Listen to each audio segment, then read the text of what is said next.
What is up, everybody? We are here for another episode of Commanders Draft. On this channel, we are going to be talking about the tight end position. This is also a deep class of talented young players, but should the Washington Commanders consider drafting one after drafting Ben Sinnot last year in the second round? We discussed some of the sleepers, some of the top tier tight ends, and some names to watch during this draft process by your one and only true Commanders Draft Crew. It's time for the Commanders Draft Show.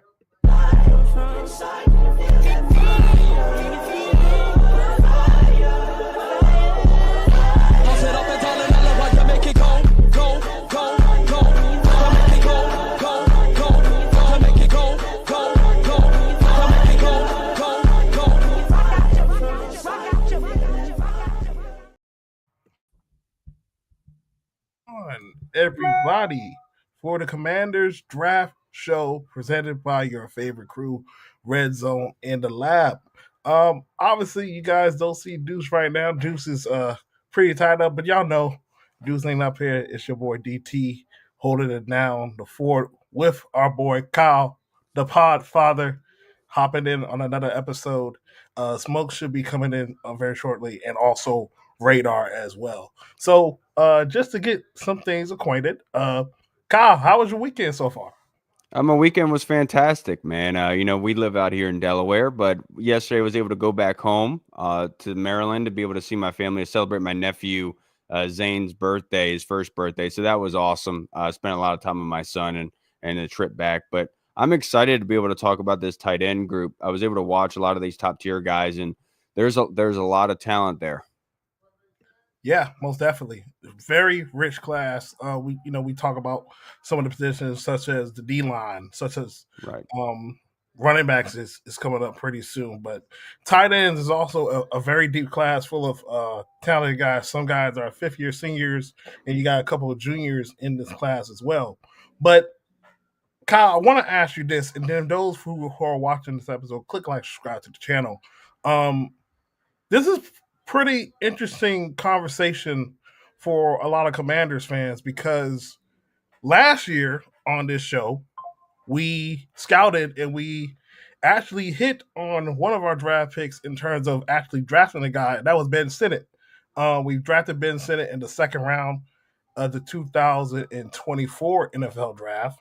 But when it comes to the production, obviously he wasn't really the targeted. Zach Ertz was the number one guy in the offense. That's a reliable target. Then you have a guy like John Bates, who's, we re-signed, and he's one of the best blocking tight ends. He was tight end too. So a lot of people are going to be questioning, like, we shouldn't draft a tight end, but what fence are you on when it comes to Ben Sinnott after on 1 year? So with tight ends in the NFL, it's very hard to be able to come in as a rookie, which a lot of respect to Brock Bowers doing what he did, right? But you could make the argument, did Vegas have anything around him really to really require other production elsewhere for him to get that? But regardless, it's very hard for a tight end to walk into the NFL and dominate off bat. And I think adding Zach Ertz was the right recipe for Jaden Daniels because you kind of needed that veteran aspect to know where to be where you needed to be, but also in the blocking game, being able to take on the weight of the work that is requested of you. With Ben Sinnott, I think that we all kind of got a wrong view of what he was coming in to be. When we talked about him on the show a year ago, one of the things I highlighted about him is in an inline blocking, straight up one-on-one in a pass set with his hand in the dirt or even run blocking, he's not the greatest at that. His blocking at his strengths is when he's on the move, almost being used like in a fullback in a way, where he's taking his momentum with him. And it still goes back to that highlight that he had last year blocking, where he's on the run and being able to knock that guy over in front of Jaden Daniels, right? That's where he's at his best. Now, the other aspect of it is being able to progress as a blocker first and foremost, because the OC has to be confident that when you're in the game, you're going to be able to block what you're requested to and be able to get that chip off and get where you're supposed to be going. With Ben, that's probably the difficulty for him of knowing what to do when. And it seems like he's kind of maybe struggling with that at the moment. And look, as much as you're going to say we need to pass catchers, right? As long as you have a receiver, you're good to go.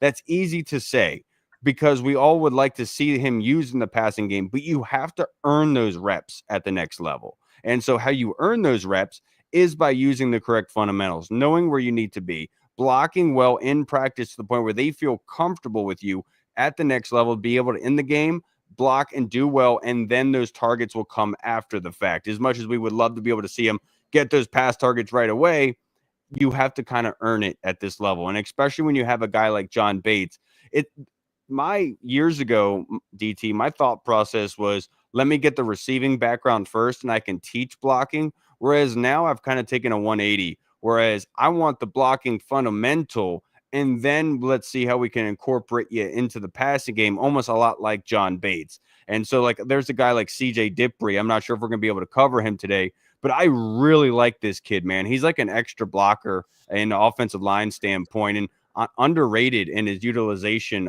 at Alabama with Jalen Milroe. But I think that that's somebody that you could get in the later rounds to be able to help you in this offense. And we'll get to it at some point. But the blocking aspect is what I'm coveting most. And there's a couple guys up here that could do really well. But when it comes to Ben Sinnot, I think it takes a while for a tight end in the NFL. So let's pump the brakes a little bit. But if they really want to get somebody in here right away, you're probably looking at like in the first 3 rounds to get somebody. Yeah. I definitely agree with a lot of your points you said. Even when you have some guy who played the position, such as a fellow friend of yours, Logan Paulson, who has come on multiple shows, and when people ask about Ben Sinnott, it's more of the mental, Yes. the reason what took him, to get adjusted to the NFL. Coming from a whole different offense to playing in the Cliff Kingsbury offense, where some of their blocking assignments might be entirely different. The language is different. Being a professional is the one key word that he has constantly said. And that can go in the lines of learning to wake up on time, learning to go to meetings, and understanding what you're supposed to be doing, adjusting to an NFL locker room. Those things are very important, especially for a rookie. And I think a lot of people don't acknowledge that when a lot of these guys get to the NFL, because this is a whole different ballgame. Yes, college football has definitely changed with the money. Kids are now getting paid much more than some of these guys who are going to be drafted at their respective spots in the first round. But just overall, being around people who's been in the league 12 to 15 years, knowing how to take care of their body, knowing how to take care of their mental, I think those are some of the things that Ben Sinnott had to learn once he got to the NFL. But I think a lot of people have already given up on him. I definitely have not given up on him, but I think it was a little bit of a surprise in terms of where they actually have a role for him. He was technically the H back in this offense. Whereas in the pistol formation, where it is 12, 13 personnel, ran a lot of that under Cliff. It does bring interest though, because you look at a guy like Zach Ertz, who was very reliable for Jaden Daniels. How much does he have left? I think obviously he's going to be a guy that will probably retire here under Cliff because how much he loves and adores Cliff Kingsbury and Jaden Daniels. But when you look at this offense, you're going to need a guy who can be just as reliable as a Zach Ertz in the future. So this is why I think the intrigue comes when we talk about the tight end position, because there's plenty of guys who could be the future Zach Ertz for a Jaden Daniels. Yeah, and like you could almost group Ben Sinnott with Luke McCaffrey to say there's probably a lot of people that are giving up on those two, right? The one thing that Zach Ertz and the other tight ends have said ever since last year, that tight end group, they are very close. And so you can almost equate Zach Ertz to like Marcus Mariota, so to speak. And those guys are very close to one another. And there's a player on this team that Ben Sinnott could really connect to and be able to learn from. Absolutely, it's Zach Ertz. Being able to help him be able to be in the right position, because Zach Ertz has never been known as a stellar blocker, right? He knows what to do fundamentally to be able to execute a block to the point where you feel really comfortable with what he's doing in the receiving room, right? So with Ben Sinnott, it's very hard for me to give up on him, knowing how close that tight end room is, and of course You would love to be able to see him come in right away, but he has two very, very, very good tight ends above him in the sense of what they can offer the offense. But I truly believe that if he does get another shot this year, it's going to be huge for him. What Logan explained to me is that Kansas State, Ben Sinnot had the same coordinator all 4 or 5 years. Whereas Logan at UCLA had 4 different coordinators in his 4 years in college. So when he came to the NFL, it was almost like normal for him to learn a new offense. Whereas Ben Sinnott, this is an entirely new thing, and he has to put in the work in order to gauge and to understand what is exactly asked of him. And so I can understand that, look, it's not going to come easy for you. You got to put the work in. You have to be able to put in the hours in the craft to be able to really hone in on what you're being asked to do. And I think that's probably what Ben Sinnott is going to learn. But I will say to the cows come home, Ben Sinnott having to keep Cliff Kingsbury here was huge for him in particular, and obviously Jaden Daniels. But just in the fact of he doesn't have to learn something new again, right? Going back to last year, he can just continue to learn in what he's being asked to do. I think this year we probably will see more of Ben Sinnott. I'm hoping that we're get the ball in his hands a little bit more and use him as like a fullback in terms, because that's a guy that can really pay dividends for you. You're talking about those leak outs of the line of scrimmage. Somebody, when you get the ball in his hands, he can make something happen. We've seen him leap over some guys, and that athleticism is there. I'm not going to give up on him just yet, DT. But I think that the future is bright for him in particular. But I also don't believe that just because we have Ben Sinnott doesn't mean that we're not going to draft a tight end, right? I think that if the talent meets the pick there, they're gonna make that selection. And it's almost like what they have with John Bates and Zach Ertz now. It's not giving up on Ben Sinnott. It's much more saying it the future speaking. We have the two starters in Zach Ertz and John Bates, and we feel very comfortable being able to, if we have to move on from John Bates at some point, that we have Ben Sinnott with this other young cat to use as a two tight end set that we've already used. Yeah, most definitely. And look, like when you saw some of the opportunities Ben had, you see the explosiveness. The Yeah. one play in the preseason where he just runs over dudes for like a 30 or 40-yard game. So the athleticism is there. Now I just think it's putting all together, even with a little bit of a veteran heavy room, still get some opportunities. Trail says he still got holes for Ben, not so much for Luke McCaffrey though. Why you got to pick on Luke, man? Love you, Trell. But with all that being said, man, let's go ahead and get started with some of these tight ends that we have identified during the draft process, and we're going to start with your guy. You did the other day in Gunnar Helm. So let's go ahead and talk about Gunnar Helm, tight end out of Texas. Yeah, I think that you put it up in their description. He's a bumper car blocker. And what I mean by that is somebody like CJ Diprin from Alabama will control you with their hands. He has a great rep on Braden Swinson. I was showing my brother this yesterday, where he's able to control and then throw him over. Whereas when we're talking about Gunnar Helm, he's much more so that getting that shoulder in on you. His hand usage as a blocker seems to be very wide, which a lot of guys in this draft class kind of suffer from. I think these OCs are essentially saying, do not allow the guy to get around you. But with Gunnar Helm, he offers you the ability of being that kind of fundamental good blocker. He's going to do what he's asked of you, but he was utilized way more in the passing game than CJ was. And Gunnar Helm has a very sneaky athleticism to him because I think he ranked at 20th overall in tight end athleticism from the combine, if I'm not mistaken. But this cat, if you get the ball in his hands, he's tough to bring down, man.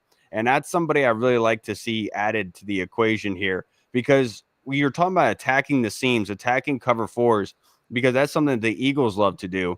That's somebody that can hit you up the seams, right? This is the play that really stands out to me, because the quarterback, Quinn Ewers, is under extreme duress. And what does he do? Does he throw this ball away to the sideline just to get it out? No. He actually throws a jump ball to Gunnar Helm, and Gunnar Helm is going against a very good cornerback, and he's able to match that ball at his highest catch point and haul it in for him. When honestly, it should have been incompleted and throw it out of bounds, but it shows you the comfortability, right? And he's a very good safety blanket. He has soft hands when he catches the football. You don't see a lot of drops with him, but he's not going to be the type of like Travis Kelce, Brock Bowers type of guy where getting that extra yak and everything like that. But he's much more that safety blanket, that concrete, something that a quarterback can feel good about when targeting. Yeah, most definitely.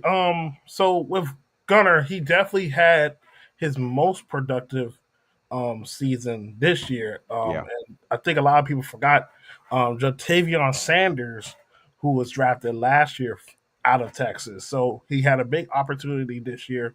Um, when I see him, I see a smooth athlete, soft hands, and he started to become a very reliable target, filling in for a guy like Isaiah Bond, who had mightily struggled during his 1 year at Texas, to go with Matthew Golden. You see this right here playing against University of Michigan, going to the middle of the field, knowing where to be for his quarterback. Um, I actually like this kid. I was kind of mad about the combine, but I also think he was actually dinged up. Okay. Because they showed, I think it was Ian Rappaport showed that his ankle was bruised, Okay. mighty bad. It was very blue, so maybe that has some hindrance to his 40 time and some of the stuff he was going to do. But hopefully, this guy rebounds. He can be a guy. He can be that Zach Ertz kind of role. Yeah. Like you said, like he has a receiving ability. We can probably teach him how to block, but a very productive player in his 1 year outside Jatavion Sanders to go with Matthew Golden, being that guy that Quinn Ewers need for the middle of the field and making plays after play this year. So Gunnar Helm is definitely one of those guys that could fit what Commanders want to do. Yeah, absolutely. And you're right about that. The kind of Zach Ertz esque kind of guy where he's going to be in the right place at the right time and just be that extra safety hands in case you need it there in case of situations. PFF has him ranked as 113th overall prospect. He was graded as the 125th overall tight end at a 438. And here we see him going up against Nick Scourton. So you see the hand Yeah. location, you see the hands, right? Like you see it go wide. It's not, you want that inside the chest. And I think Colston Loveland is one of the better blockers in that regard in this draft class, along with CJ Dippre, where he's very good at getting his hands on the inside of that chest pad.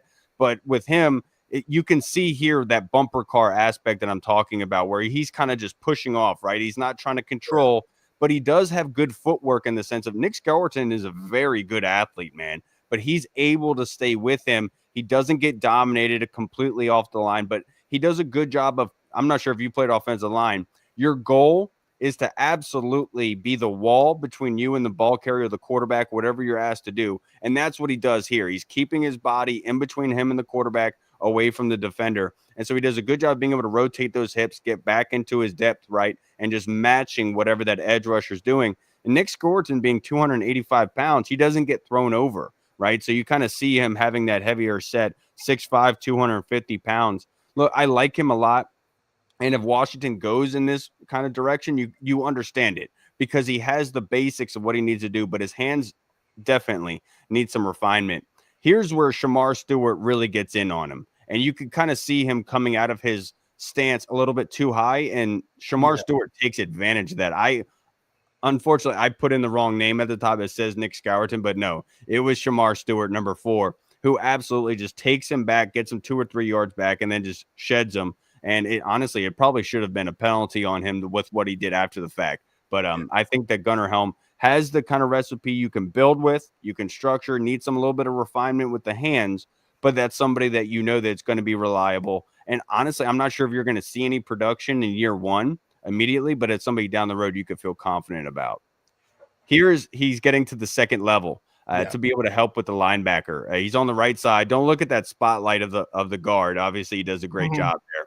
But Nick, you can see him here where he's getting to that second level. And you can also, if you open it up, if you expand it in the bottom right corner of the video, you can definitely see the hands I'm talking about where it's on the outside of the shoulders, which is not what you're supposed to be doing. Yeah. You see that white glove come and touch a shoulder pad. Yeah. That's how you know he's already lost the rep.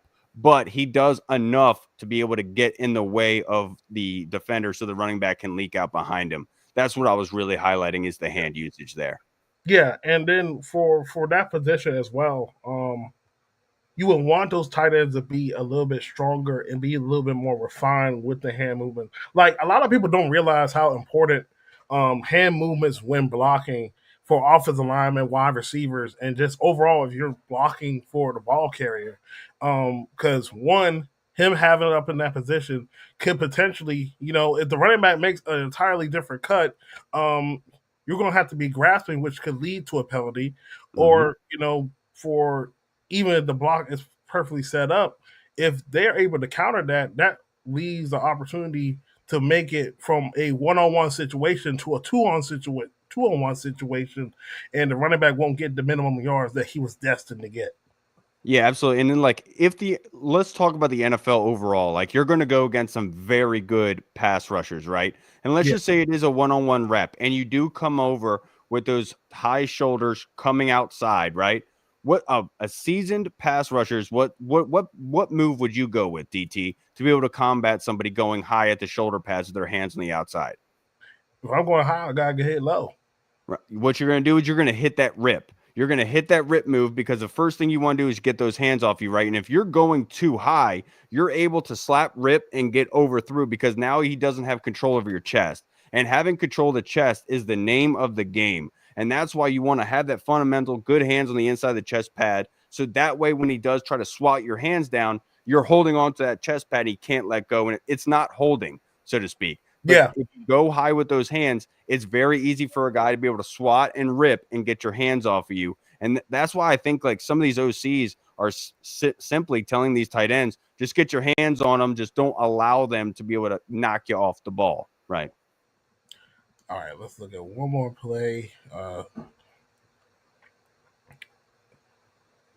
And so that it keeps going. It kind of shows you the soft hands here where he's attacking that middle of the field, having a little, just a little bit of a step, right? But you could see that easy, soft catch with his hands, and he immediately turns into a receiver where he's not going to blow you away with his yak, right? But that soft hands that if you put in the right spot, an accurate quarterback, i.e., Jaden Daniels, he's going to be able to come down with it for you. Yeah, without a doubt.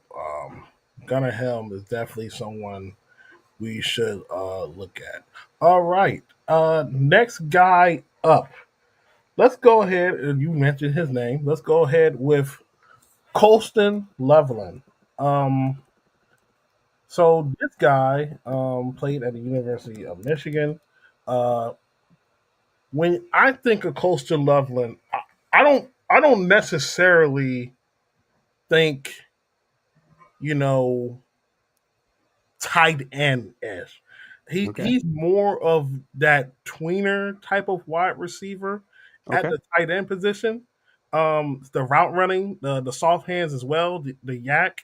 Um, what do you think? Do you think that's a close assessment when we talk about Coastal Loveland? Yeah, I also think that his blocking is one of the strengths of his game. And if you look at how they utilize their plays, they'll actually use Colston Loveland. So imagine like if you can think back what Tweed did offensively last year, where we're moving Diami Brown as that motion guy. What I love what their OC does by motioning Colston Loveland across the line of scrimmage from right to left. They'll actually run the ball to the left, and Colston Loveland will be the lead blocker getting to the perimeter of the secondary in order to isolate and block his guy out. And he's very good at it. He's one of the best I've seen with his hand usage and hand location when he does do these blocks. He's getting in on the chest pad.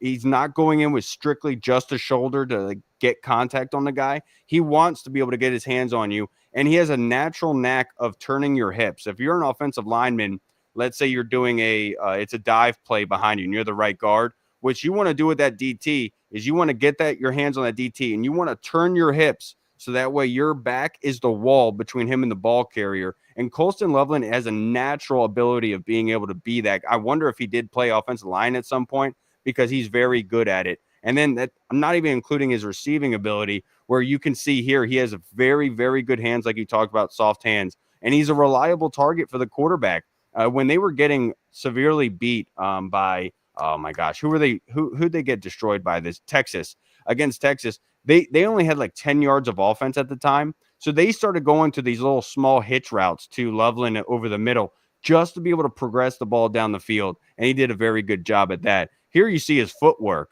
his route running ability. And like you said, look at that quick step burst to get inside on that slant to get free.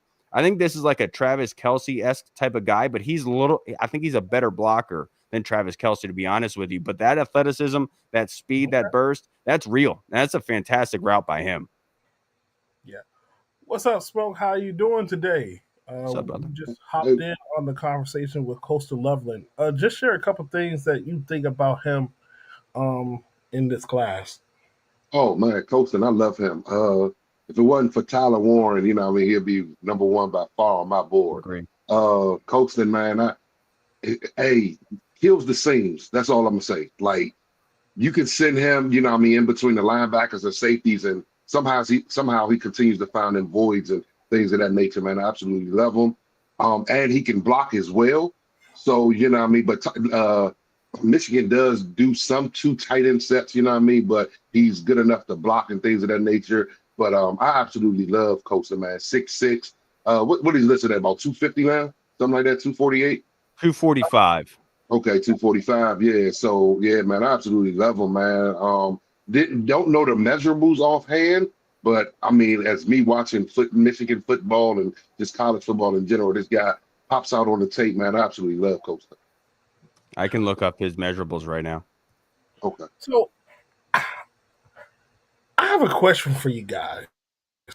And I know when it comes to mock drafts, he's nowhere near at 29. But how come there hasn't been a conversation of if Coastal Loveland is there, he shouldn't be considered for the Commanders? Because just looking at him, like the way he's running his routes, the way he creates separation, the way he blocks, the way he just moves, the way he manipulates corners, defensive backs, linebackers in one-on-one situations and zone coverage, it's he is literally like Zach Ertz already in college, but much faster. Like Yep. I see a younger Zach Ertz. Um, and I know it's probably be redundant in terms of that, but like I said earlier, when you think about having the plan for when Ertz leave, I think he should be considered if he's at 29, man. I'm gonna say this. I don't I don't want the average fan or the fan to say, we drafted Sinnot last year. We shouldn't do that at 29. Because if you see what's going on with DQ and staff, they love competition. So why not? If this guy's sitting there at 29, bring him in and see if that can unlock something at Senate as well. And now if it does, you got two great tight ends for the future. You know what I mean? I understand that John Bates is on this team, but Colston is a different breed. He can run routes and he's a little faster and stuff like that. So hey man, I just look at what DQ does, man. Even when it comes to this team, like he brought people in and week out throughout the season for competition. We knew how it was. So hey, if this guy's sitting there at 29, hey man, it's something to think about. It really is. It really is. Yeah, that footwork to be able to get off and shake some DBs is not something that all these tight ends are capable of doing.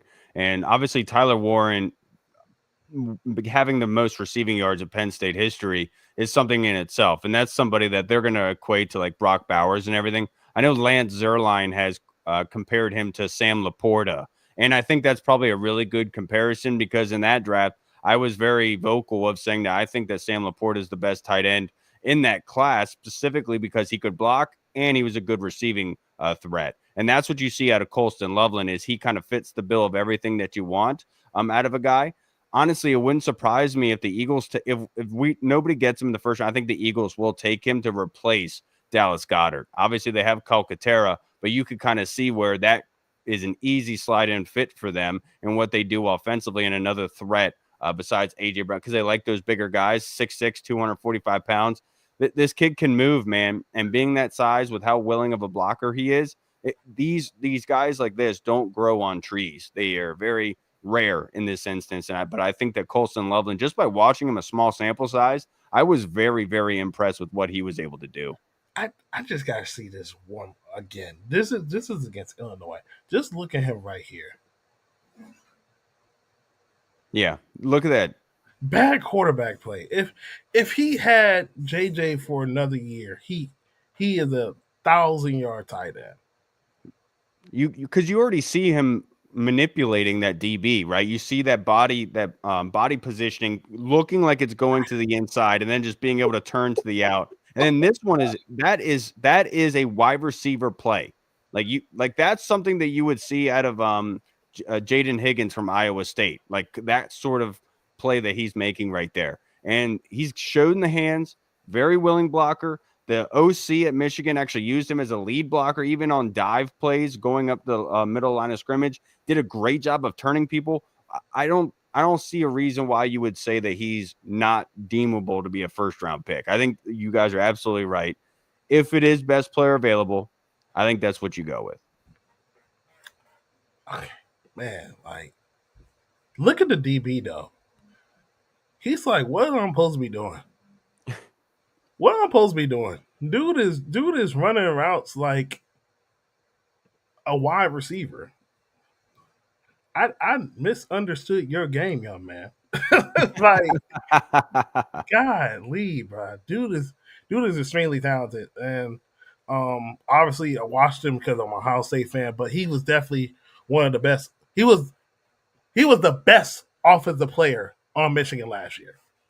Yeah, and I know that PFF graded him as the 5th overall tight end over the season out of 438. And the 29th, the funny thing is he's listed at 29th overall prospect by PFF. All right, let's go ahead and talk about everybody's consensus number 1 tight end, Tyler Warren. You want to talk about Smoke? Hey, oh man, number 44. Woo, this guy, football player. That's all I can say about Tyler Ward. He's a true football player. Former high school quarterback.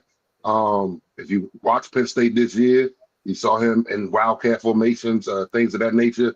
This dude is a true football player, man. I done seen him get in the rounds from the tight end spot. Look, as you see right there, great at the high point. You know what I mean? Catch radius, things of that nature. I absolutely love Tyler Warren. That's why I say, man, if Tyler Warren wasn't in this draft, the last guy would have been number 1 by far, if you ask me. But this guy, man, where's number 44 for us? John Riggins, you know what I mean? It's proven, I mean, it's shown out there. You know what I mean? That's why he say, family is huge Commanders fan. You know what I mean? Things of that nature. Wish he could be there. I wish he could, but at the same time, this guy has top 12 written all over him. You know what I mean? So I just think whoever gets him, I just hope it isn't, the Cowboys sitting at 12 that get him. Go back. I'm definitely going back. Go back to that one, dude. Go back to that one. Wait, hold on. Nah, man, come on, man. Like, I want to know who made this video, because I respect the fact that they're including the blocking in this. And like the last one didn't show Colson Loveland's blocking, but the physical tenacity and the fact that you saw him just running away from people on a run play just speaks to what, oh my goodness, I love that dude. Yes, I agree with you. He plays like 44. He's got the physicality aspect. You can use him all over the field. Obviously, Penn State did, and they utilized him in a great way. But this is a leader that you're getting, and you're absolutely right, Smoke. I mean, that has top 12 on it, and hopefully the Cowboys don't get him. Yeah, that's what I'm saying. Anybody but them, man. This guy is a football player, man, if you ask me. And yeah, those are the best words right there. Football player. Mm-hmm. Imagine like the kind of respect you have as a tight end at being able to run the wildcat, take the ball out of the backfield or running, also the blocking game, but also just completely dominate the receiving yards and everything involved with it. It just goes to show what Tyler Warren is to that football team. And if you were looking for a heartbeat, you're looking for a kind of backbone on you, you can't go better than Tyler Warren. Yeah, by far number 1, man. Like, does he have a weakness? Probably getting off the line. If he does, they mask it real well. Maybe that's why they move him so much. Maybe they know if he's stationary, maybe he can't get off the line. But they motion him a lot. They move him a lot. So I don't know, man. Like, Look at that. I saw that game live. Yeah, I remember that. This right here is impressive. Look at Like that. Look at that. Look at that is against future NFL players, and he's rumbling 50 yards downfield. Look at This this right, dude. Look at him. Disgusting. Look at him.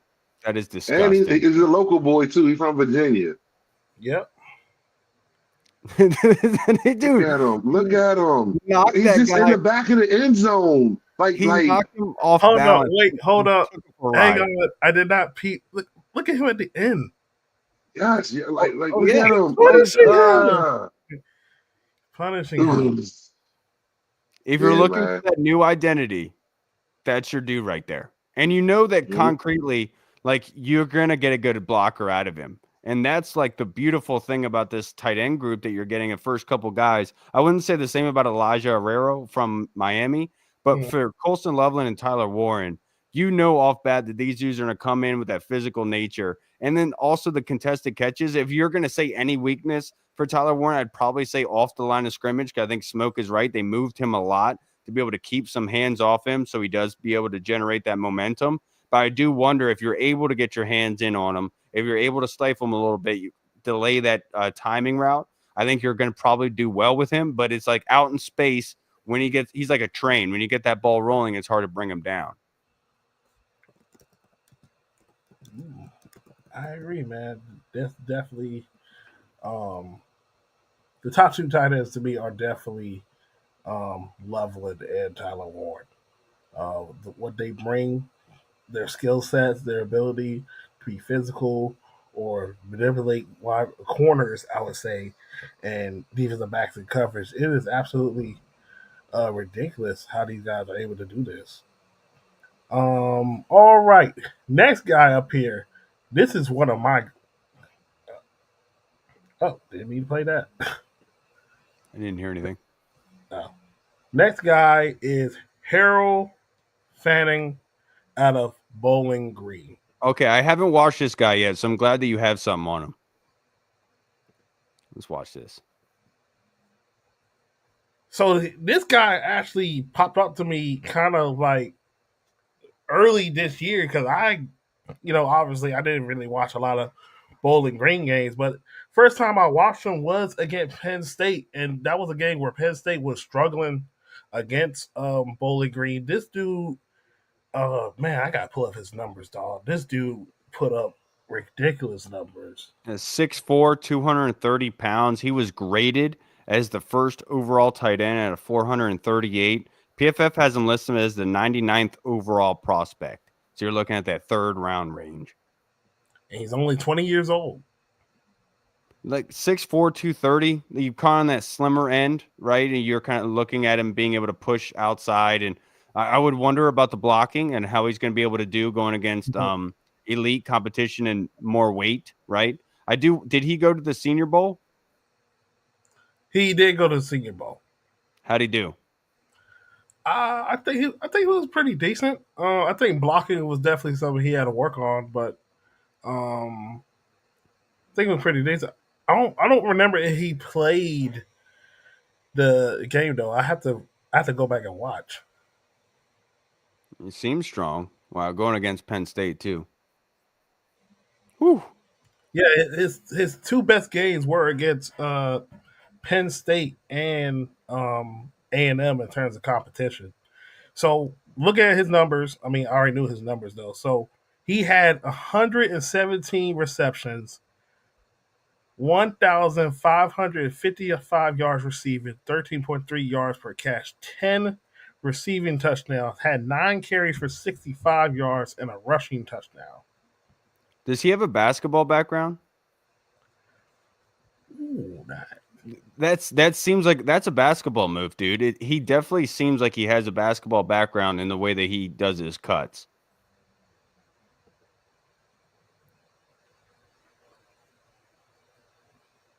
I would have to.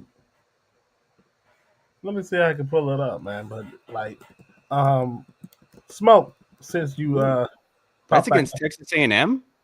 yeah, he played against A&M and he played against Penn State, two of the best teams in terms on their schedule. Whew. That secondary wasn't the best, but wow. I do wonder how he did blocking, because I would definitely highlight what he did against Shamar Stewart and Nick Skeleton. Would love to be able to see how he was able to fare there. Oof. Tough dude.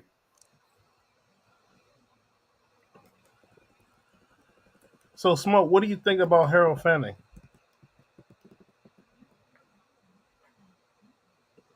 Can you hear me good? Yeah, Mhm. we can For get. some, okay, all right, okay. For some reason, it's telling me I'm having connection issues, and I'm like, it was jumping a little bit. I'm good. Oh, Harold Fanning, I love him, man. No undersized for my liking for a tight end, but he's gritty. As you see, he got a little wiggle with him, stuff like that. But he's a mismatch, man. Not sure about look at this guy. Look at this guy. Look at him. Just running away from people. Just running away. I know that's your guy though, DT. I know you like I So, love him, man. so I'm looking it up. He does not actually have a basketball background. Really? He played defensive back in high school. Oh, Mm, Played defensive back, and then he played offense look at that. Look at and that. committed to Bowling Green. Oh my God, yo, he's an athlete, man. yeah, You yeah. know who he kind of remind me of as far as like frame. Um, what's the tight end from Florida State last year? With something Bell. Uh, Tight end from can't Florida I can't. State. Yeah, last season. Oh, you're talking about Oh, that Bell. was my guy too. Bell, Yeah, right? Yeah, Jaheim Bell. yeah, Bell. Yeah. Jaheim Bell. Yeah, that's who he kind of reminds me of when I watch him. You know what I mean? Like same type body structures, things of that nature. Jaheim I Bell can was see like that. a what, Yeah, 6th round pick or something like that this year? yeah, he got Seventh drafted by round the pick? Patriots. I Yeah, think that it was kind of late. Jaheim Bell, I think, had some not character issues, but there were a lot of questions regarding him in terms of off the field stuff and how he was studying and everything like that. But I definitely see what you mean from the athleticism standpoint, because Jaheim Bell was almost like a running back in a bigger body, right? Yeah, And they used him like that, and I could definitely see what you're talking about. It is, I do wonder, because they are lining him up outside, so it's almost like a bigger wide receiver that you do have being able to be utilized outside, where you've seen with like Colston and you've seen with Tyler Warren, where they are next to the lineman coming off the ball in that sense. You see what their blocking is. I wish these highlights would show me a little bit more of the blocking. yeah. Here we go. Um, now Radar's pro comp for my guy is I don't know, you guys. Do y'all guys remember Jermichael Finley? He Yeah. used to play at Green Bay. Yeah, that's a great one. Yeah, Wasn't Jermichael bigger though and yeah. more Jamaica length? was a huge target. Jamaica was like six Yeah. six. It was a huge target. Yeah, I But think I he's can definitely see what he's talking about in like play style, because he was utilized that way. Here we go. That's what got Jamaica, man. He was, Wow. That's speed. yeah, he's a good athlete, and I poster did say he just don't like the deep band. It does look kind of stiff, but I mean he get the job done though. You get him out in space, and I think the big question is being able to get him into that second level going against those DBs, especially with that size and that speed. It's hard for those guys to be able to bring him down when you get in that sense. It's just probably, I would say, it's probably getting him off the line of scrimmage first and foremost. Yeah,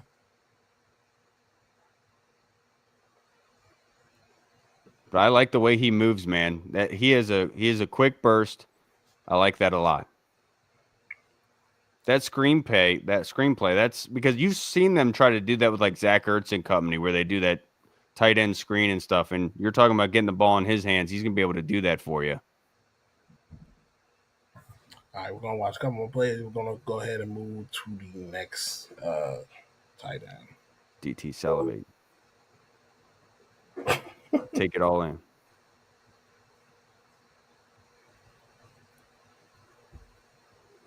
All right, I'm satisfied. All right, uh-oh, next uh-oh. up. Oh, you see something? Oh no. Oh, it's internet. Internet might be cut. No, I'm good. I'm good. It was Oh, some stuff ahead. all right. Let me see. Next person on the list is Mason Taylor from LSU. And for those that are not familiar, Mason Taylor is the son of former Redskin Jason Taylor. Jason Former Taylor Dolphin, probably man. hate hearing you Former say that too. Dolphin. Yeah. Former Dolphin. Yo, you Man. know how funny it is? Like, I have to say that, like, yo, he really did play for us for like 1 year. Oh, that's so nasty, bro. We were like the Titans now, whereas like people just go to end their careers at, right? Yeah. Oh my god. Please don't remind us. I know. 6'5", What? 251. Yeah. 6'5", 251. That's what I see. Measurables. We know where he come from. Yeah. Where And number he had a 5 great come from. combine too. He had a Yeah. great combine. Yeah. Which isn't surprising given his background. Mm-hmm. Don't like the touchdowns in his career. 3 seasons, only 6 touchdowns. Wonder why Jaden didn't love him a little more last season, But Well, when you have Yeah, Malik you didn't need Neighbors and to. I Ryan know, Thomas, I know, I that kind of makes sense. know. Yeah, I ain't Because gonna, I ain't if gonna he be would have too greedy. hit Mason Taylor more, he might have been chalked up as number 1 overall. We might not even be having Jaden Daniels right now. That's Yeah. true. But he's a very solid athlete. Great hands. Um, I just think he was just in an offense that was very not saying wide receiver centric, but just the talent at wide receiver was just so abundant. Them guys were gonna get majority of the attention. Like Jaden's Heisman year, they had Malik Neighbors, they had uh, Brian Thomas, they had Kyron Lacey, um, and he was really the fourth option. He definitely has like the body structure you would want out of a tight end. He's one of those bumper car kind of blockers. He does kind of struggle with the hand usage of being able to get him on the inside of the chest. He does do that wide shoulder kind of block, just doing what he needs to be able to get in the way of somebody. Watched him against Shamar Stewart, Nick Scorton, and he didn't fare all that well, to be perfectly honest with you, even with some chips sometimes and stuff like that. But I know that's not what everyone's cup of tea is. Like me personally, I put a lot of stock into blocking, but it seems like we talked about this last year with Deuce, where Deuce loved Jatavion Sanders, and I was like, dude, I don't think he's a good enough block. He can't block at all. And so I don't feel good about Jatavion Sanders. But if you're literally drafting him for the receiving ability to get him outside and to be able to make something happen for you, you could do a lot worse than Mason Taylor.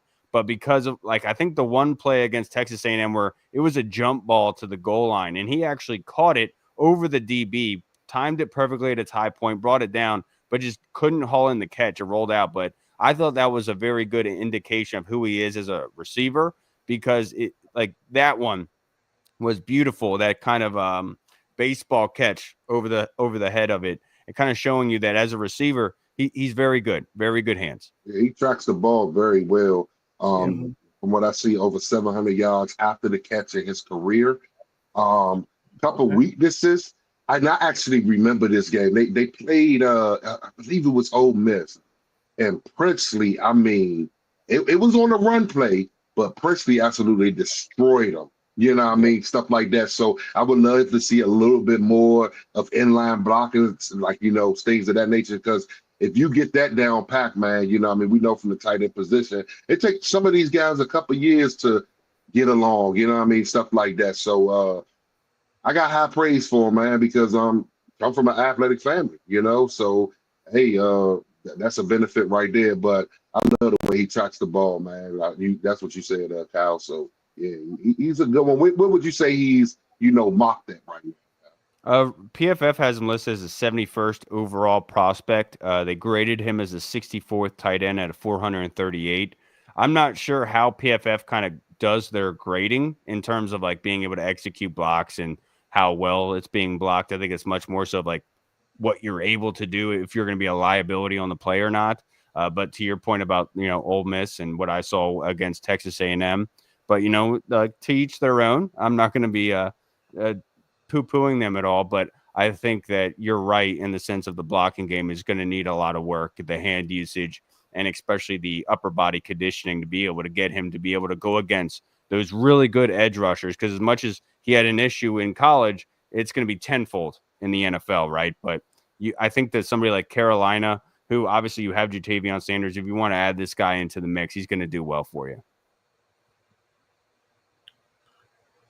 All right. Watch Miami get him, though. All right. Speaking of Miami, next up is Elijah Arojo, tight end out of Miami. So he was also one of the guys I highlighted. He had a breakout year under Cam Ward. His best season in college so far. Comes to the Senior Bowl. Was rounding up all the corners and safeties in one-on-one situations. What do y'all think about Elijah Arojo if he was to fit in a Cliff Kingsbury offense? Now we know just the receiving ability is very fascinating. Blocking leaves a little definitely much to be desired. Yes. But also, I think because they had other good tight ends as well, they relied on them to be the blocker and he be an option in the passing game. So, what are y'all thoughts and evaluation on Elijah Arojo? You want that smoke? Yeah, I had a third round grade on him. That's because when I was doing mocks before we made the Laramie Tunsil trade, seemed like a lot of the times I would, end up selecting them with that third round pick. I think it was 79 we had for the Laramie Tunsil trade, and that's where I would kind of get him at. I know he has, some injury history. Like, what I mean, hopefully he can ice up, what I mean, because at this level coming up, this game ain't gonna wait for nobody, but he does have a little lengthy injury history, man. So I like the guy, can separate, savvy route runner, what I mean, things of that nature. I'm actually looking at some stuff now. I was trying to send it to the chat so that we can play, but for some reason it's not sending. So but yeah, this guy, man, looks like he can high point the ball, but like I say, I'm a little concerned when I see, injury history. What I mean, maybe y'all can touch a little bit more on that. Yeah, I know that I watched him versus Virginia Tech before we started recording because I'm a huge family's huge Hokie fans, and Antoine Powell Ryland, he didn't want any parts of that dude. And to your credit, DT, that's what I noticed is that they would put in other tight ends when they wanted that blocking done right. They used him a lot in that slot kind of way, and we're being able to match him up on DBs, make it easier on him to be able to get open. He was obviously somebody that you had to keep an eye on, and Virginia Tech struggled to be able to do that, especially on that one play action. But Cam Ward, every time you watch Miami, it's hard to watch Elijah because Cam Ward just takes over the screen, and the way that he plays football is incredible. But with Elijah, he does be able to get into space. He finds those holes in the zones. Kind of a top-heavy tight end in the sense of he has that bigger upper body than most that you would like. A Colston Loveland, for example, is more like that kind of thin, or Harold Fandon, more like that thinner guy. Elijah Rojo kind of does have that more top heavy sense, more like robotic in his movements and stuff like that. But he's able to get open, a good catcher of the football. But I think that there's other guys here, like you talked about, we talked about. I would put him in the same place as like a Gunnar Helm, as a Terrence Ferguson and others, whereas they're going to be good receiving threats, but I think Terrence Ferguson is probably a little bit more athletic than Elijah Rojo. Okay. Ooh, that's saying a lot because Aurora, he's athletic. Like when he healthy though, when he healthy. Ooh. When he's healthy. Yeah. So really couldn't find no film or some clips of Rojo. A lot of one-on-one situations, but I do agree. I do have a. I think I have a third round grade on him, but I think because the traits, the athleticism. I think he'll definitely go higher. He'll probably go to a team that would love to add to some guys, young passing quarterbacks, to be a target or an option in the passing game. Um, the blocking definitely needs to be improved, but if you're talking about someone being that big slot in the NFL, making plays for your quarterback, I think he could be that guy for you. Um, all right, next up we have oh yeah, Smoke gonna love this. Mitchell Evans, the Golden Domer. This is my guy right here. I put him in my list, man. Wish he could have stayed healthy this year. Came back towards the end of the season, contributed to the playoff run, but reminds me a lot of the guy the Raiders drafted just 2 years ago, Mayer. Mm. Notre Dame. I ain't gonna say we breed tight ends. Sometimes it pans out in the league, sometimes it don't. But absolutely love this guy, man. You can isolate him, put him in the slot, move him around. Hey, here we go right here, like inline blocker right here. Well, in line. So let's see what he does right here, right up the seam. Flag route. Oh, high point, high point. I like that. Oh, that's a damn I like good that. football, man. And that's Riley Leonard. Yeah, That's Riley Leonard. Like, that was perfect location. yeah, And man, he can high point the ball, man. one thing about Notre Dame, man, like you cannot argue against it. They teach blocking well, and that's one thing I took away from watching Mitchell Evans. Very good blocker and being able to do what he's asked to do in that sort of sense. I didn't get to see much of him as a wide receiver, so I'm soaking all of this in. I'm sorry I'm not talking more. Oh, no, man.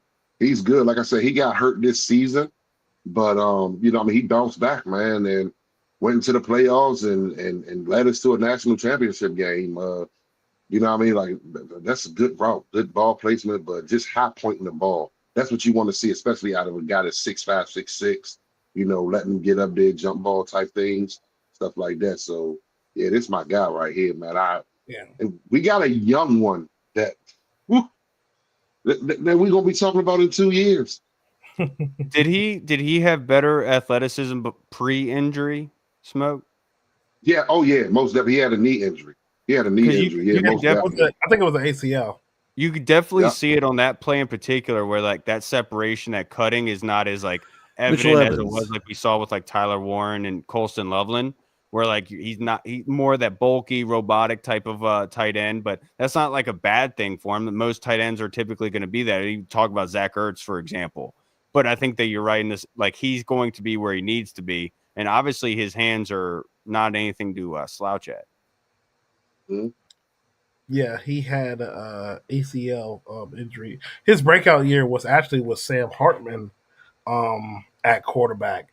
The year he came in, but when he's healthy, he was definitely um, really the focal point outside of a Jordan Faison in the passing game. I think if he was healthy from the ACL injury, he would probably been in more of the 700, 800-yard range. The passing game was still learning under with Riley Leonard, but he's a tight end that intrigues me as well. When it comes to Notre Dame tight ends, they know how to block, they know how to understand to manipulate coverage and stuff like that. He does remind me a lot of Michael Mayer. I think Michael Mayer what's really the big I honestly really don't see a difference now I think about it.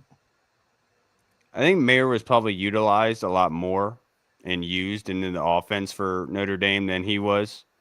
But you would speak more to that Smoke with like Sam Hartman and company, how he utilized him. Yeah, man, you gotta love Mark. Merlin just wanted the buzzer. They You wanted to gotta buzzer? love, Oh, wow. yeah. When I started on the Mitchell Evans, they had just made 2 free throws to go up by 2. Colorado State apparently hit a 3 because they up by 1 now, and then they just wanted the buzzer. Merlin just wanted the buzzer. Oh man, my fault. Yeah, this is So if you go back, they're going to catch me like just whoa. That's crazy, but yeah, man. yeah, it's definitely nasty. Oh, they're going crazy on the timeline, man. They're going crazy. All right. So Mitchell Evans, yeah, he's definitely another target that we will be looking at. All right. Next one up will be who have we? Oh, okay. I know. I don't know. Trail's up here now, but this is somebody we brought up. Bryson Nesbitt. I 6'5", sent some stuff. 235 pounds. I'm Yes. sorry. Hey, I sent some stuff. I sent the to the to the group chat. Okay. It should have went through. Yeah, it's like some stuff you can play. Oh, him. I appreciate that. Yeah. My bad. You were saying the measurables. I'm sorry. My fault. No. You're good. You're good. 6'5", 235 pounds from UNC. The PFF has him ranked as a 303rd overall prospect. They graded him as 114th out of 438. I could see from that tweet that you sent that he had a season-ending injury early, and so that's probably something to monitor and to keep into consideration. I'm not sure what type of injury, though. Hold on. What was it? Because he actually had a better season with Drake May. You know what I mean? Like that's the film I like to look at with Nesbitt, like his Drake May film, man. This dude, you can he's a real life tweener, man. He's a 6'5" big slot, if you ask me. If you ask me, man. But you know what I mean? I really don't like the blocking too much, you know what I mean, out of my guy, but you can use him to find different matchups, man. So yeah, he's a bigger guy, you know, weight 235-ish, almost 240. You know what I mean? Maybe that's why he struggles sometimes at inline blocking, but they don't really use him at the inline like that in North Carolina. And if you see a lot of the tape with Drake May, you would notice that as well. Yeah, that's Drake right here, isn't it? Yeah. You had to do it against my Hokies, man. Mm-hmm.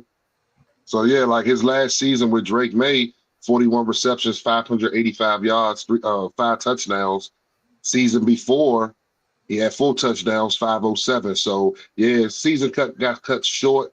264, 3 touchdowns on 24 receptions. I'm trying to find the injury. And then Smoke, I sent you my guy. I know it wasn't listed on the topics, but I do want to talk about him. And so the tweet that I sent you, because Elon screwed up Twitter, my video upload kind of crapped out on me. Mm-hmm. So what I have submitted is like the actual video that's supposed to be on the first of the thread, if that makes sense. So like you have to show the video of the quote I have of the thread and then click on the thread to see the rest. But I'm telling you, I made this thread specifically for this show. Okay. I do want to watch Bryson Nesbitt a little bit more. Yeah. He played with Sam Howell too, I believe. Yeah, he's been around. He's a 4-year, you know what I mean, senior. 4-year senior. Trail been talking about him since Sam Howell. He was like back like when Sam Howell was in the draft process, or it may have been maybe Sam Howell's second season. He was like, hey, wait till Bryson Nesbitt become draft eligible, stuff like that. So maybe he thought he would have left last year, but he saw, you know, Drake May was going into that season, stuff like that. So probably wanted to get some of that. So hey man, this guy, he's good, man. I like him. Just I can't find the injury though. I cannot find the injury history. Trell's probably a little bit biased, you know, isn't he down in the Carolinas himself? Yeah, So Carolina stuff. Mm-hmm. Carolina stuff. Yeah, like I said, he's like as far as body frame, you know, 6'5", 240, 6'5", 235, you know, that's he could probably put on 10, 15 pounds. I just wish these highlights would show more of the blocking, like that Tyler Warren one. All right. Hang on, I got go to the thing. I believe that's all the ones that we have up here. Now, is there any tight ends that did not make it up here that you guys want to shout out and let people know about? Yes, that tweet I sent you in the group chat. Okay, I got you. Just have you guys watched CJ Different at all? I call him Yes, I CJ Drippin. I remember him at Maryland. Actually, Okay. I just hate he didn't really get the opportunity. No, he did not. But dude, I'm telling you, when he did get his opportunity, he made the most of it. And this is probably one of the best blockers that you have in the draft. And when he does get the ball in his hands, he's tough to bring down. If you have him going against DBs, look, he's not going to be an athlete that's going to separate things. He's not going to be out of the out of this world in terms of going against other athletes to be able to move guys out of the way. But here he's on the left side, so he's next to the left tackle, and this is a third and short, fourth and short situation. Look what he does, that guy. We bullied him. He took out two guys, two defenders. Boom, boom. Able to open that up for Jalen Milroe. Now, this season, he only had 21 receptions for 256 yards, but he was the first of tight ends at the combine for athlete score. So he had a 34.5-inch vertical, a 4.69 40, a 10 broad, and then 32 reps on the bench, which goes to show you how strong he is. And there's a certain play I want you, if you can click on the thread, if you go to the second tweet in the thread, because this video is supposed to be the first tweet, but Elon screwed everything up. So I made sure to yell at him about it. So this one is against Braden Swinson. So you know, we already highlighted Braden Swinson, and we talked about how violent he is, a great athlete he is, right? Play this clip of what he's able to do against him. Yes, and it's incredible because you know about his hand usage, but he completely controls him throughout. Very strong hands. He gets the control in there. He doesn't let it go. And that's why I really like this kid. From when you're talking about from a foundation of a tight end standpoint, every OC is going to say, if you can block well, I can use you. And then we'll kind of mix in everything else. He's not going to be the guy that has great catches, is going to blow you away, run away from guys. But he's a good safety blanket. If you get him in those underneath kind of routes, he has good yak in the sense of everyone has to get involved to be able to bring him down. And the next tweet is him going against James Pierce. Got you right here. At the top of the screen there, where he goes around the end around on the carousel. And you can see that kind of pass blocking usage being. And James Pierce is no slouch. We've seen his burst off the line of scrimmage before and how quick he is. So here's CJ. I call him Drippin'. CJ Drippin' here, being able to go against one of the best premier elite edge rushers in the class. Oh, man. Nothing. Not allowing anything with James Pierce.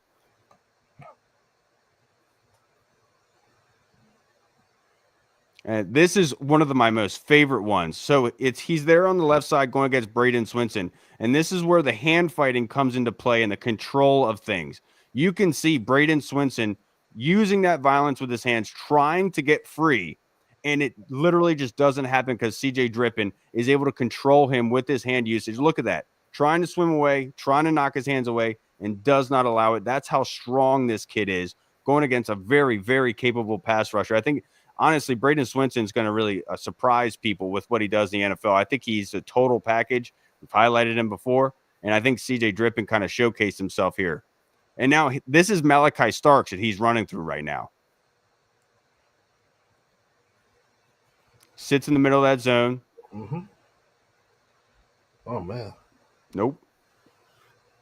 And that's the funny thing is Alabama didn't utilize him a lot, even in the passing game. But you could see here he still is able to extend things. Not a crazy athlete, of course, but one of those freight trains. Once he gets going, it's hard to bring him down. He leaks into the flat right here. Oh, man. And that corner is going to get drafted. He had a fantastic game. That's the corner that had the pick earlier on in the game on Jalen Milroe. He was going up against Williams in the end zone, and Jalen threw it a little bit low, and that guy picked it. That's no slouch at corner over there that he just jumped over.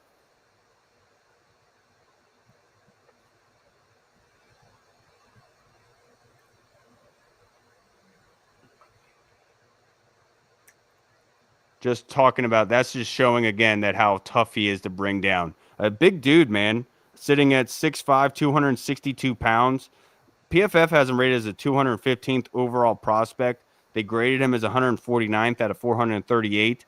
Again, that athleticism, kind of showing he's not going to blow anybody away, but he's certainly going to be able to move the chains for you. Look, it takes the entire Georgia defense to bring him down.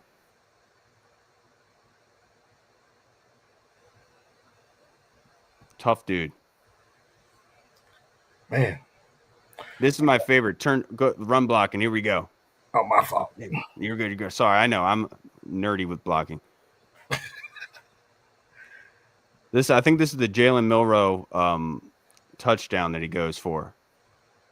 Oh, no, sorry. That's yeah, watch this one. He does the exact same thing he did before, and look where he pushes that linebacker. Oh, he's a blocker. Yeah. He's John Bates with better athleticism. And that's what somebody said to me is they were like, well, he reminds me of John Bates. I want more of a receiver. And my whole point being is John Bates just got an extension with this football team. Maybe run blocking and pass blocking isn't the worst thing in the world to have, because if we were to lose John Bates, who would be that blocking tight end for us? Who do you feel comfortable with adding in there? And I would absolutely love to have this kid on my football team. If you can block well, you're tough as nails, I can work with you any day of the week. There's a perimeter one with Jalen Milroe, showing that perimeter blocking where he's able to get outside. If you get him on a DB or linebacker, he's going to turn him inside. That's a good block. Look at this one. Still has that linebacker in his hands. Yeah. Good blocker, man. He's from Scranton, Pennsylvania. So if you're a fan of The Office, which I'm sure not many people are, but if you're a fan of that Scranton, PA. Okay, all right. The guy wonders. Yeah, I know I came on late, so I don't know. I put him in my top 3 though. Jake Brennenstuhl, Clemson. I put something in the chat as well about him. You know, I'm just want to run that. 6'6", 240, 241. Feel for what's going on with the play design. This guy, right? Remember how I said Coach 11? I mean, Tyler Warren is a football player. This is another one. Exceptional route runner, excellent after the catch, great inline blocker.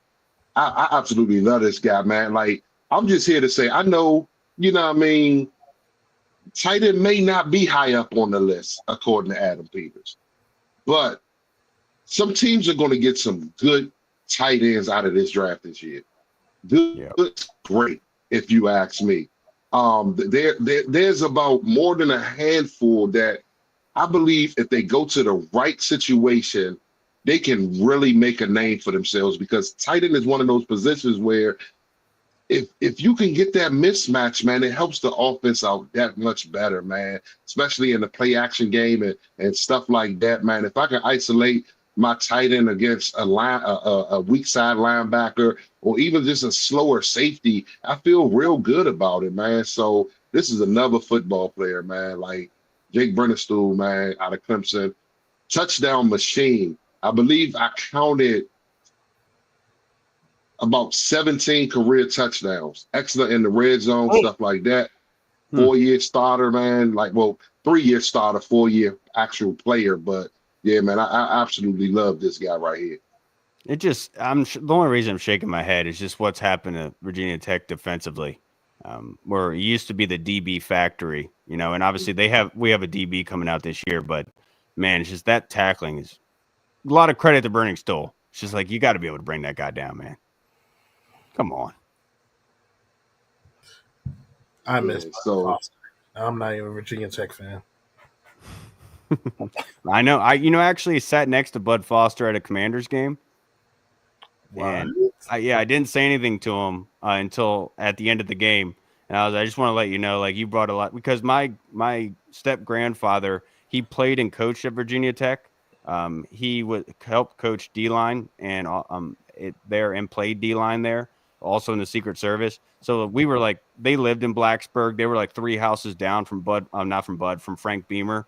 And so, like, grew up just with Michael Vick was like one of the first games I watched, and going against Maryland and others. And I absolutely love Virginia Tech. So we were sitting next to Bud at the end of the game. I was like, I want to let you know, man, I miss watching you. A lot of happy memories with you on your defense. There's a lot of theories as to why he was never given the head coaching job after Frank left, but I think that Bud might be helping with South Carolina, if I'm not mistaken. I might be mistaken with that, but I'm pretty sure the Virginia Tech defense, whatever backbone that was, has been helping Shane Beamer at South Carolina. Okay. Well, since we're talking about Tech, I do have another fun fact. I went to school with Cyrus Lawrence's son. He was Virginia Tech all-time leading rusher at the time. Rest in peace, Mr. Cyrus. Rest in peace, brother. All right, so just to wrap up the show, my sleeper tight end. Now he has an injury that happened, I believe, last year. But before injury, he was one of the top tight ends that everybody was looking at. He transferred to Georgia. Kind of gets a little bit seated with other tight ends in the group. This guy is Benjamin Juroshek. Benjamin Juroshek. He played at Stanford. Okay, smart kid. When you pull up the 2021 tape, you just see some of the things he's able to do. Obviously we have Zach Ertz. He could be a guy you get signed, draft in the 7th round, but probably undrafted free agency based on what's going on, how deep this class is. But I want people to not forget about this guy. This guy he might get drafted, DT. You think so? Yeah, PFF has him ranked as 145th overall prospect, and they graded him as 149 out of 438. So it's like he's right underneath of Mitchell Evans and above Jake Burningstool. That was my guy, man. I think because he played at Georgia, they had Oscar Delp, and they had a deep line of tight ends. He really didn't get much of an opportunity. Should have got more opportunity.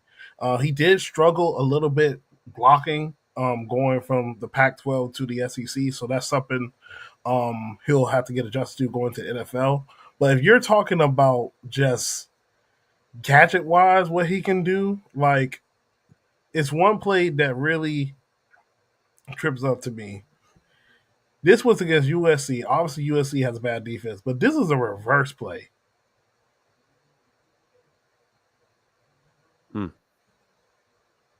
And we talking about Tyler Warren, what he could do. Like, Juroshek has that ability when he's healthy. Wow. Like, he can be someone that you can stash in your room.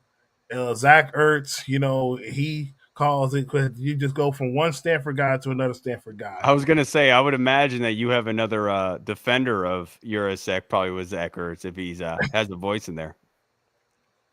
Yeah, so definitely did some digging on him. I remember him from his time at Stanford. Definitely didn't forget. I just think, the injury kind of made him forgot, and then he transferred to Georgia. But that's somebody that I would love to get on day 3 or even sign sneakily to add to the roster. And you can definitely see why he transferred to Georgia based on how they used Brock Bowers and others. Like that end around kind of shows that easy transition for him. All right. So that's all the tight ends we talked about for you lovely people out here. You did a good job tonight, DT. I appreciate it, man. I always do my best, man. It's hard. It's hard to be able to do and host a show and be able to orchestrate everything. Deuce usually does it, but I would say, man, you did a great job. Mm-hmm. Sorry for the late pull up. I mean, you good, man. It was needed. All right, guys. Let's go ahead and talk about some things this week. Kyle, you just dropped the podcast a couple of hours ago. Anything else in the works this week? Yeah, talked to Michael Phillips of 910 The Fan today. Talked to Logan Paulson on Wednesday for a 30-minute interview. Always love being able to talk to Logan, of course. Be able to look on the lookout. Interviewing Fowler, who we interviewed 2 weeks ago for the mock draft episode. Interviewing him on Wednesday. I personally like to separate the guests because I don't want to oversaturate the market with guests and everything. So I try to push as far as I could. But Fowler is one of those guys that you absolutely just a treasure trove of draft information. And so if you really want to get some good info from draft prospects, make sure you send questions my way. If there's any prospects you want some more insight on, please make sure to reach out, because Ryan Fowler is definitely the guy to go to. I'm definitely going to send you a question. Definitely have a question I thought about. Smoke, where can people find you, man? Hey, man, just on Twitter at Smoking Sports. You know what I mean? That's where you catch me at. Just waiting for the next position group, man. I love to do film breakdowns and things of that nature of these prospects that we're looking at, man. So, hey, we know we got a good team. We just trying to keep this team maintaining, keep these wheels rolling.